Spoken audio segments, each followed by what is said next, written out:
Shalom, shalom, frères et sœurs. Nous allons encore méditer la parole de Dieu qui nous nourrit, qui est une boussole pour notre vie chrétienne. La parole de Dieu, nous devons l'aimer. Il y a tout ce qu'il nous faut dans cette parole pour que nous soyons sauvés. Pour vivre bien sur cette terre et pour nous préparer une place au ciel également. Tout est dans la parole de Dieu. Amen. Notre méditation de ce jour est sous une forme de question. C'est une question. Veux-tu aller au ciel? Frère, veux-tu aller au ciel? Sœur, veux-tu aller au ciel? On peut me dire, mais c'est quelle question ça? Bien sûr que oui. Tout le monde veut aller au ciel. Et je me pose la question, est-ce que le ciel est ton but? Est-ce que le ciel est l'objectif que tu poursuis? Est-ce que c'est mon objectif, aller au ciel? Vous savez, généralement, tout le monde aspire à aller au ciel. C'est très rare. Et il existe. Parce que cette terre-là, il y a toutes sortes de personnes. Mais peut-être en très petit nombre qui pourront lever les mains et dire, moi, je vais aller en enfer. Il y en a. Parce que il y a des rassemblements appelés Église de Satan et les gens sont dedans. Donc ceux-là, délibérément, ont choisi aller en enfer. Mais la majorité des êtres humains disent vouloir aller au ciel. Et c'est pourquoi vous voyez, lorsqu'il y a un enterrement, quand même quelqu'un est décédé qui n'est pas chrétien, le jour de l'enterrement, la famille, les parents, les gens font tout possible pour chercher que quelqu'un vienne prier. On veut dire, comme si la prière qu'on va faire là, en ce moment, va amener la personne au ciel. Pour vous dire que tout le monde sait qu'après la mort, il y a une autre vie là-bas. Mais là-bas, là, il y a deux places. Soit tu es avec Dieu, mais tu vas de l'autre côté. Mais quand quelqu'un décède, même un féticheur décède, les gens font tout possible pour dire, on va prier, on va appeler un pasteur, on va appeler un prêtre pour faire la prière. Ils ne veulent pas qu'on dépose le cercueil même dans la tombe sans prononcer une prière. Pourquoi? Parce qu'on pense que cela peut changer. Mais ça, c'est faux. Quelle que soit la prière qu'on va prononcer sur quelqu'un après sa mort, cela ne changera pas sa destinée. Vous pouvez donner des millions de francs pour demander des prières après la mort de quelqu'un. Ces prières ne changeront pas sa place. Pour aller au ciel, c'est de son vivant qu'on prépare cette destinée-là. C'est pendant qu'on a le souffle de vie. Et cela dépend de comment nous nous comportons vis-à-vis de la parole de Dieu. Personne, aucun pasteur, aucun prophète, aucun prêtre, aucune prière ne peut être prononcée sur un cadavre et cela va changer la place de cette personne. Non.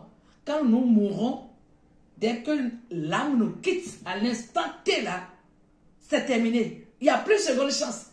Rien ne peut changer notre destinée. Alors, si nous voulons aller au ciel, la Bible nous relate des comportements à ne pas adopter. Et ce matin, nous allons parcourir quelques-uns de ces comportements.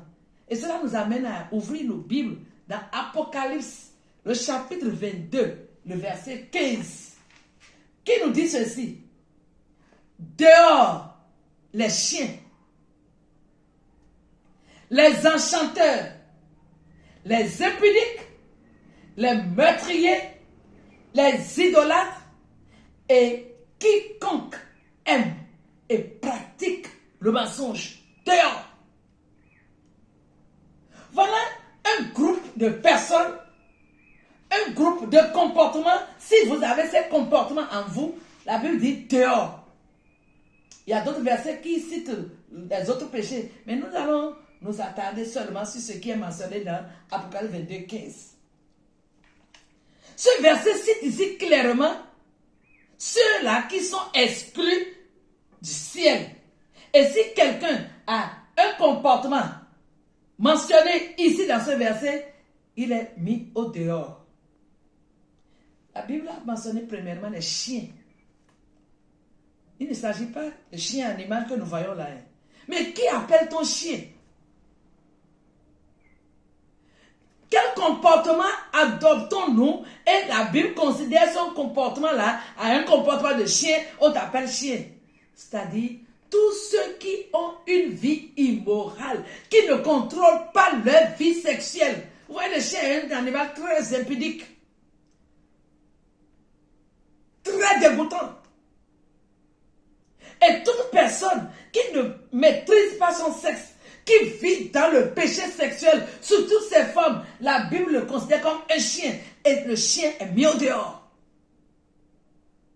Et quand nous parlons des péchés du sexe, il y a beaucoup de choses.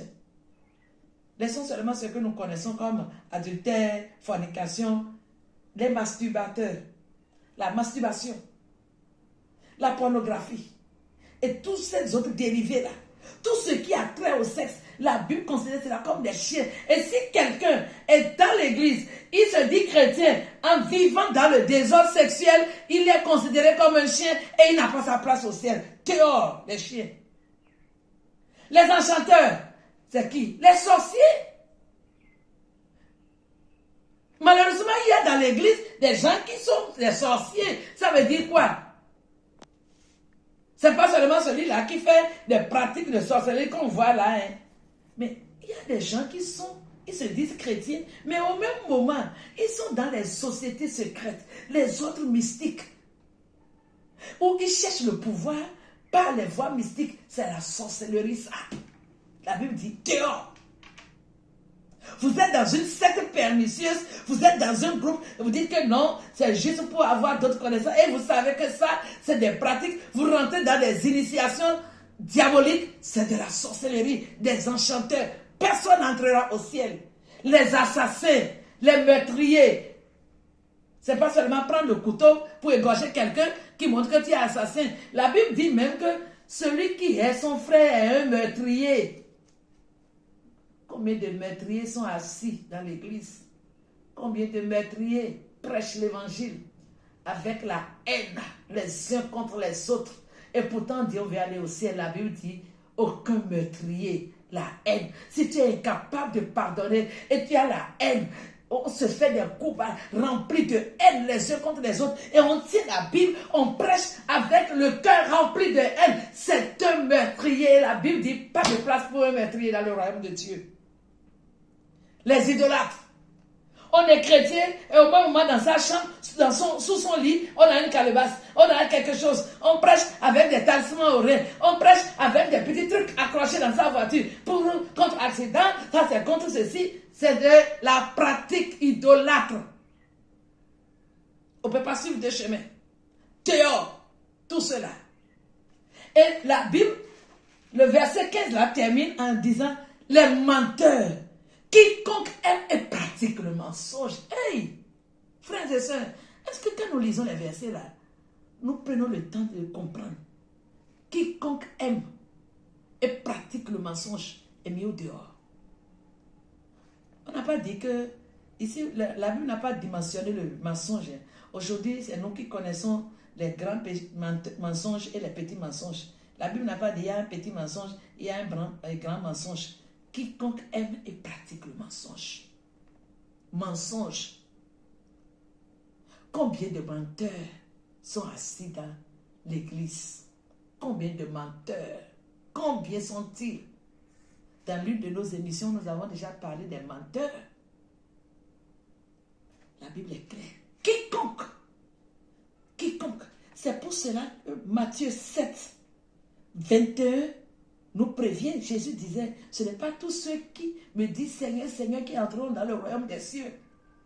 Et la Bible dit, en ce jour, les gens diront, oh Seigneur, nous avons fait ceci en ton nom.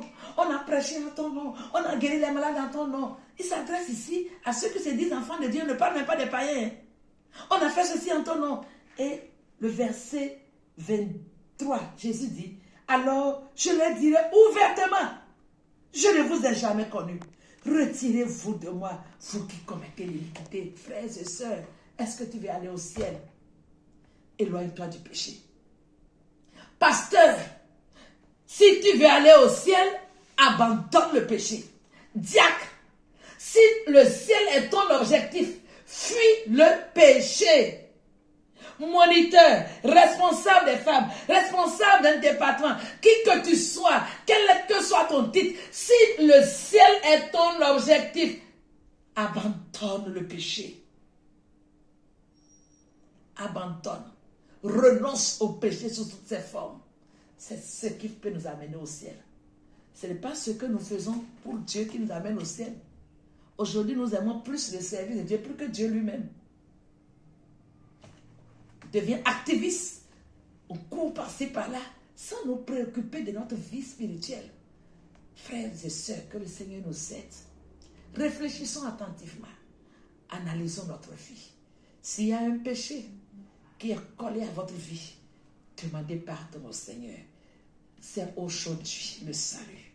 Il y a encore la possibilité de confesser et d'abandonner le péché, alors tu iras au ciel. Que Dieu nous bénisse et que Dieu nous aide. Que cette parole puisse apporter un déclic dans notre vie et nous amener à la vie de sainteté, la vie de sanctification. Qu'il en soit ainsi pour chacun. Au nom de Jésus-Christ, Amen. Shalom, shalom.